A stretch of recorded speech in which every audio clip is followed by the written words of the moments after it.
Boss Cripe Nanyog, Don Pamilya.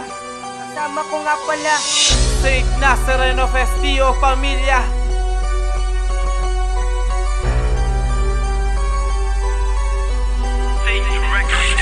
Ako ngayon tinira mo mga pulidong patapon. Tignan na lang natin lahat kung sino ang mababaon. Sa lupa na parang impyerno na ating sasagupaan. At isa ka sa dilubyo na tangang paikita. Kami na obra kong ito nasa mukha nyo sasambulat. Nanginig na nga kayo pag tinamaan ng kidlat. Mga katagang nasa isipan umahasa ang mga dila. Ang pangalan na si Boss Cripe kailan hindi naawa. Sa makatakawatan na di naman makasabay. Sa mga tira kong brutal na uubos sa mga galamay. Kaya wag na magpilit na sa akin sumagupa. Dahil ahando sa tapos luluhod sa lupa. At wala akong pake kung tira nyo mga hangal. Kasi isa sa piyasa na talagang utal-utal. Kung bumitaw ng kataga akala ko mababangis yung pinakita kong lupit. Ang lahat nagsikalas sa pagpitik ng dila ko. Ang lahat na pamanga tira ko walang sablay. Lahat kayo natulala sa bagsaan kong ito. Para ko kayong binayo 100% lang para kayong binabagyo. Isipan lang aking sandata di ka sa akin uubra. Magtulong-tulong pa kayo diya sa amin uubra. Pagkat ako na nga ang diablo na sa inyo bubura. Brutal na ba yung tira nyo para sa amin sumagupa. Ang lakas ng tama mo para kami ay tapatan. Mas makikita na lang kung sino sa ating batikan. Sa larangan ng laro matibay ang iyong dibdib. Baka sa tira kong ito wala na sayong bumilib. Dahil sa bobo ka na nga utak mo ay walang laman. Pasasabugin ko lang yan pag ako na ang nakalaban. Dahil dito naaawa sa walang mga respeto. Ang mga katulad nyo pinabaon sa sementeryo.